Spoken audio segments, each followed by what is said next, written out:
कहानी की शुरुआत में हमें ओज नाम की जगह को दिखाया जाता है, जो कि एक जादुई दुनिया थी। यहाँ के लोगों को खबर दी जाती है कि वेस्ट की चुड़ैल मर चुकी हैं।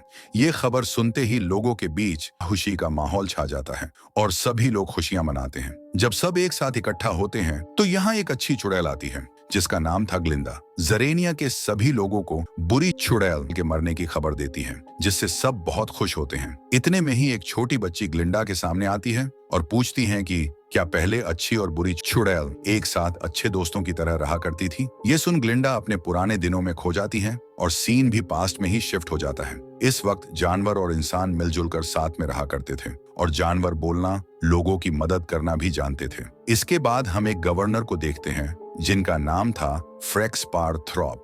ये अपनी वाइफ मेलेना को बताते हैं कि मैं एक दिन के लिए किसी काम से बाहर जा रहा हूँ। ये सुन मेलेना काफी खुश होती है और इन्हें खुशी खुशी अलविदा कर देती है। गवर्नर थ्रॉप के जाते ही मेलेना अपने बॉयफ्रेंड को महल में बुला लेती है और दोनों रात भर खूब एंजॉय करते हैं और इस रात को एक साथ बिताते हैं। कुछ समय बाद मेलेना प्रेग्नेंट हो जाती है और जब ये खबर वो गवर्नर थ्रॉप को देती है तो उनकी खुशी का ठिकाना नहीं रहता और कुछ समय बाद मेलेना एक बच्ची को जन्म देती है। लेकिन जब थ्रॉप अपनी बेटी को देखते हैं तो उनकी खुशी गुस्से में बदल जाती है, क्योंकि इस बच्ची का रंग ग्रीन था। ये देख थ्रॉप समझ जाते हैं कि ये बच्ची नॉर्मल नहीं है, बल्कि ये एक राक्षस है जिसके जन्म के बाद आसपास की सभी चीजें हवा में उड़ने लगती हैं और अचानक से जमीन पर आ गिरती हैं। थ्रॉप इस बच्ची से बहुत ज्यादा नाराज होते हैं और इसे अपने से दूर रखने का ऑर्डर देते हैं। गवर्नर का हुक्म मानते हुए एक बेयर डॉल सी इस बच्ची को अपने साथ ले जाती है और इसकी अच्छे से देखभाल करती है और इसका नाम रखा जाता है एल्फबा। कुछ समय बाद मेलेना एक और बेटी को जन्म देती है जिसका नाम था नेसारोसा एल्फबा। अपनी बहन नेसारोस के साथ काफी अच्छा टाइम स्पेंड करती है और दोनों एक साथ खूब एंजॉय करती हैं। न तो नेसारोसा के साथ कोई बच्चा खेलना पसंद करता था और न ही एल्फबा के साथ, क्योंकि एल्फाबा का स्किन कलर ग्रीन था जिसे देख बच्चे इसके पास आने से खौफ खाते थे। जबकि जो नेसारोसा थी उसके पैरों में प्रॉब्लम थी, इसीलिए वो चल नहीं पाती थी। दोनों में कुछ कुछ खामियां होने की वजह से ये दूसरे बच्चों की तरह अपना बचपन सही से एंजॉय नहीं कर पाती हैं। एक दिन जब ये दोनों साथ होती हैं तो कुछ बच्चे इनके पास आकर इनका मजाक बनाने लगते हैं। ये देख एल्फाबा को बहुत गुस्सा आता है और गुस्से में इसकी पावर्स भी एक्टिव हो जाती हैं। एल्फाबा अपनी पावर्स की मदद से बच्चों को अच्छा सबक सिखाती है और बच्चे जल्दी से यहाँ से भाग जाते हैं। इस पूरे इंसिडेंट को देख नेसारोसा थोड़ी डर जाती है और रोने लगती हैं। अपनी बेटी की आवाज सुन गवर्नर थ्रॉप भी यहाँ आ जाते हैं और नेसारोसा को अपने साथ ले जाते हैं। लेकिन इस बीच वो एल्फबा से न तो कोई बात करते हैं और न ही उसकी तरफ देखते हैं। इसके बाद कहानी 10 साल बाद की दिखाई जाती है, जहां हम एक कॉलेज को देखते हैं। इस कॉलेज में स्टूडेंट्स को मैजिक सिखाया जाता था। जादू सीखने के लिए इस कॉलेज में एक ग्लिंडा नाम की लड़की भी आती है। इसकी खूबसूरती देख हर किसी की नजरें इसी पर होती हैं और कुछ देर बाद यहाँ एल्फबा भी अपनी बहन नेसारोसा के साथ आ जाती है। गवर्नर थ्रॉप दोनों को कॉलेज छोड़ने आते हैं और नेसारोसा को मेलेना की आखिरी निशानी सैंडल्स गिफ्ट करते हैं। मेलेना की डेथ हो गई थी, अब थ्रॉप ही इनका ध्यान रखते थे, लेकिन एल्फबा से अब भी थ्रॉप नहीं बोलते थे। इसके बाद कॉलेज की तरफ से कुछ खास लोगों को सम्मानित किया जाता है, जिनमें जानवर भी शामिल थे। ये जानवर भी कॉलेज में टीचिंग किया करते थे। इसके बाद स्पीच देने के लिए मैडम मोरेबल आती हैं, जो कि स्टूडेंट्स को मैजिक की क्लास देने वाली थी। लेक्चर सेशन खत्म होने के बाद सभी स्टूडेंट्स अपने कमरे में जाने लगते हैं, लेकिन एल्फबा जब नेसारोसा को रूम में लेकर जा रही होती है तो एक लड़की आकर नेसारोसा को अपने साथ ले जाने लगती है।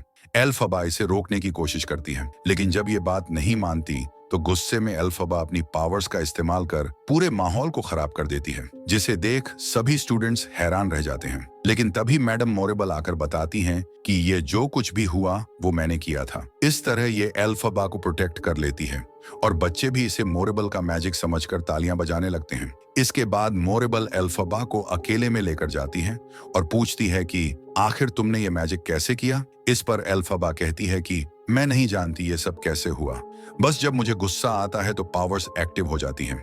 मोरेबल एल्फबा की पावर्स से बहुत ज्यादा इंप्रेस हो गई थी, इसलिए ये इसे कल से मैजिक सीखने के लिए कहती है ताकि मोरेबल इसे सिखा सके कि पावर पर कैसे कंट्रोल करना है। इसके बाद एल्फबा अपने रूम में जाती है, जहां इसकी मुलाकात ग्लिंडा से होती है, जो कि इसकी रूममेट भी थी। यानी अब ग्लिंडा और एल्फबा दोनों एक साथ एक ही रूम में रहने वाली थी, लेकिन अभी इनके बीच कुछ खास अच्छी बोलचाल नहीं होती। अब सब बच्चे तैयार होकर क्लास में आ जाते हैं और फिर यहाँ एंट्री होती है डॉक्टर डोलेमन की, जो कि इन्हें साइंस पढ़ाने के लिए आते हैं। इस क्लास को एल्फाबा और ग्लिंडा भी अटेंड कर रही थी। डोलेमन सब बच्चों को बहुत ही अच्छे तरीके से साइंस पढ़ाते हैं, लेकिन फिर भी कुछ बच्चे डोलेमन से पढ़ना पसंद नहीं करते, क्योंकि उन्हें एक जानवर से पढ़ना बिल्कुल भी अच्छा नहीं लग रहा था। इसलिए कुछ इल मैनर्स बच्चे डोलेमन को नीचा दिखाने के लिए बोर्ड पर कुछ गलत लिख देते हैं। जब डोलेमन इसे पढ़ते हैं तो वो काफी ज्यादा हर्ट हो जाते हैं और गुस्से में क्लास को ना पढ़ाने का फैसला करते हैं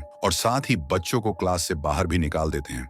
लेकिन एल्फाबा क्लास छोड़कर नहीं जाती और डोलेमन के साथ ही इस क्लास में रुकती है। एल्फाबा को क्लास में देख डोलेमन इससे पूछते हैं कि आखिर तुम अपने दोस्तों के साथ क्लास से बाहर क्यों नहीं गई? सब लोग जा चुके हैं। इस पर एल्फाबा बताती हैं कि मेरा कोई दोस्त नहीं है, मैं अकेली हूँ। एल्फाबा का ये अकेलापन और उदासी देख डोलेमन एल्फाबा की तरफ दोस्ती का हाथ बढ़ा देते हैं।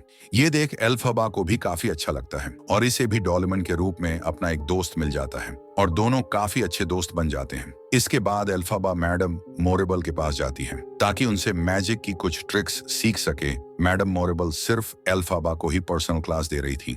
मैडम मोरेबल एल्फाबा को अच्छे से समझाती है कि ये अपनी पावर अपने मैजिक पर कैसे कंट्रोल कर सकती है, लेकिन एल्फाबा से ये हो नहीं पाता। मैडम मोरेबल कई बार इसे अच्छे से समझाती हैं और एल्फाबा भी अच्छे से ट्राई करती हैं, पर कोई फायदा नहीं होता। हर अटेम्प्ट में ये फेल हो जाती है, जिससे एल्फाबा को भी काफी ज्यादा बुरा फील होता है। हर बार फेल होने की वजह से एल्फाबा को बहुत गुस्सा भी आने लगता है और इसी गुस्से के बीच उसे अपनी पावर्स मिल जाती हैं और इसका मैजिक एक्टिव होकर काम करना शुरू कर देता है। ये देख मैडम मोरेबल भी काफी खुश होती हैं और एल्फाबा को समझाती हैं कि अगर तुम्हें पावर्स को कंट्रोल करके रखना है तो तुम्हें अपने गुस्से पर पूरी तरह से काबू पाना होगा। मैडम मोरेबल आगे समझाते हुए कहती है कि तुम्हें इसके लिए प्रैक्टिस करनी होगी।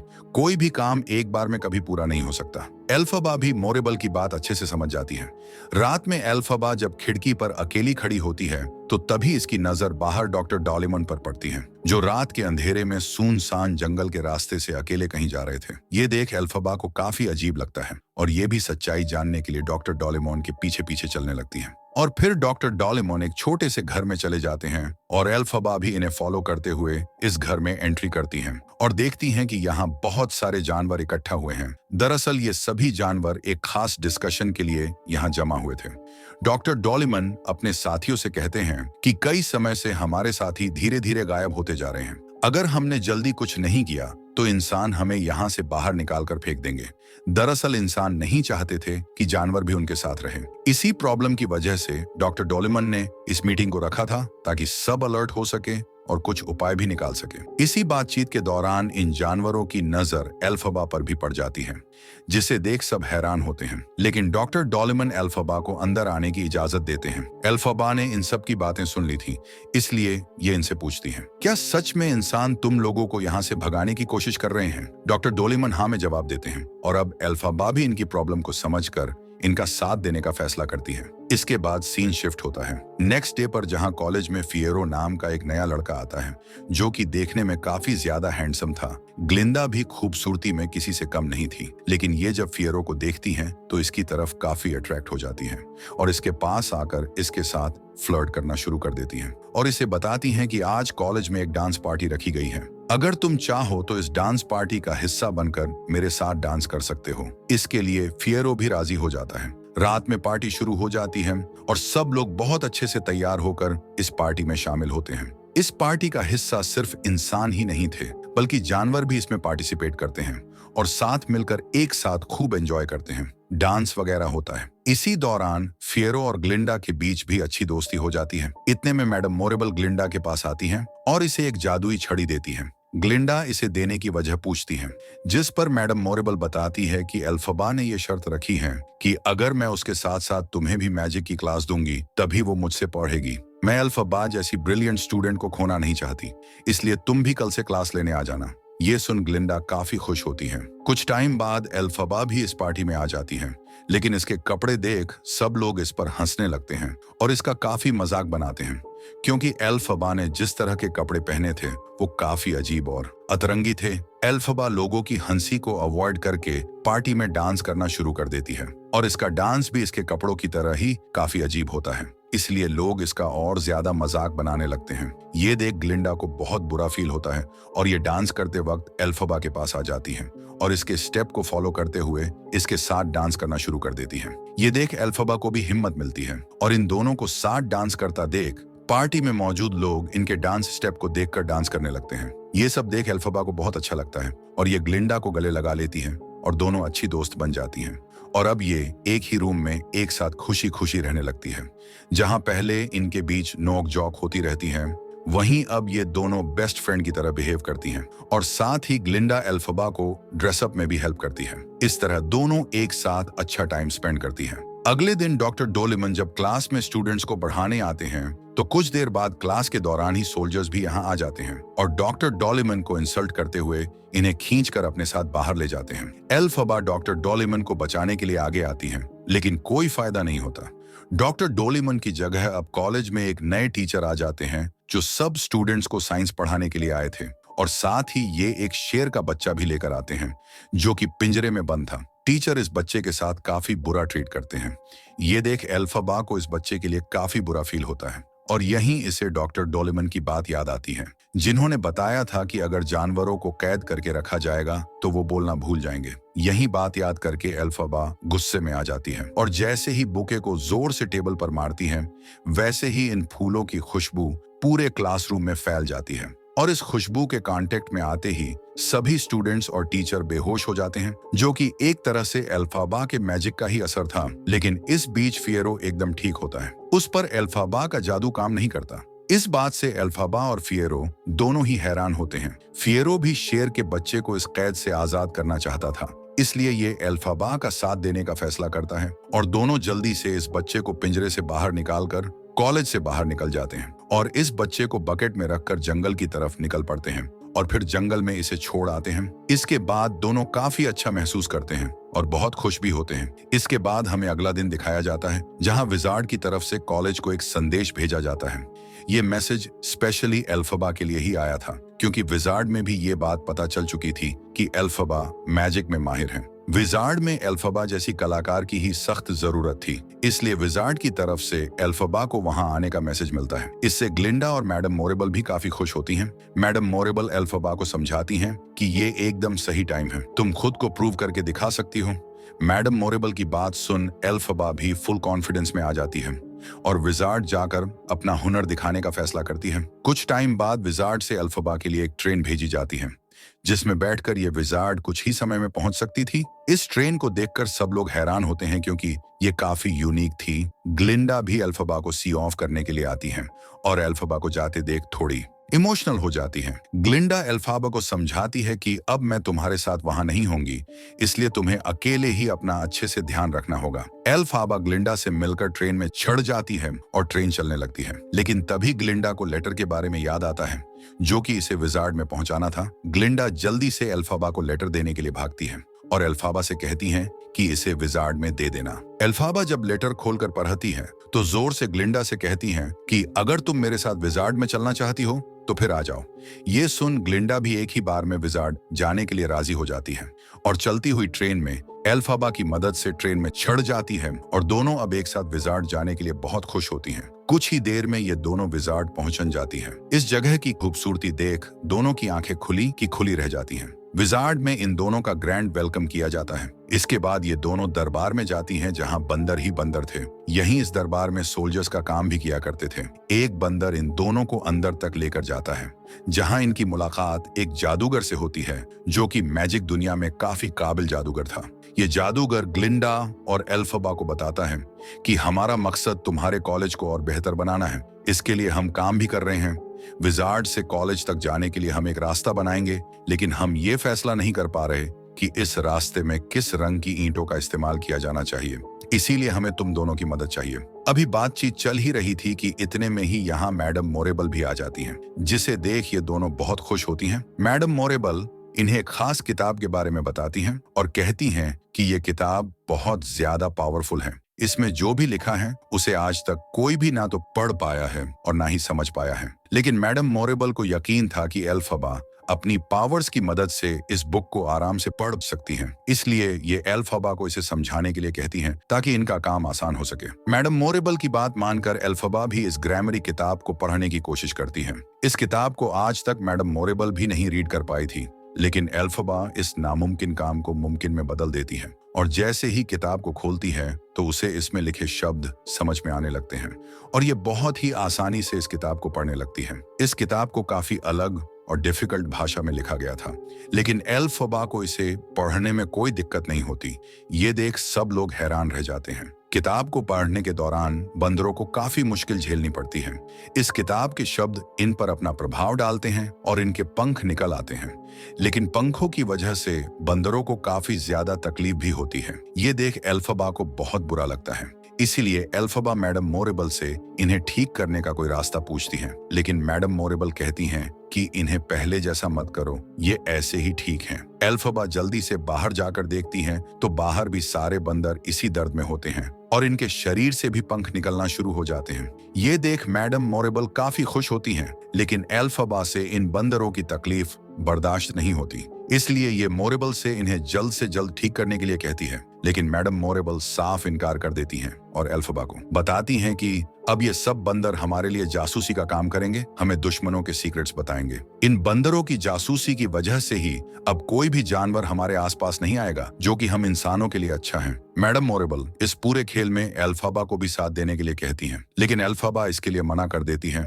और समझ जाती हैं कि वो मंत्र मैडम मोरेबल ने अपने नापाक इरादों को पूरा करने के लिए पढ़वाए थे और ये सब एक चाल थी। एल्फाबा मैडम मोरेबल के खिलाफ खड़ी हो जाती है क्योंकि मैडम मोरेबल का मकसद जानवरों को इंसानों से दूर करना था ताकि इंसान अपनी चला सके, लेकिन एल्फाबा जानवरों से हमदर्दी रखती है, उनके साथ कुछ भी बुरा होता नहीं देख सकती थी। इसलिए ये इन्हें किताब देकर फिर से मंत्र पढ़ने को कहती हैं ताकि सब कुछ पहले जैसा हो सके, लेकिन कोई फायदा नहीं होता क्योंकि ये मंत्र अब कुछ भी पहले जैसा नहीं कर सकते थे।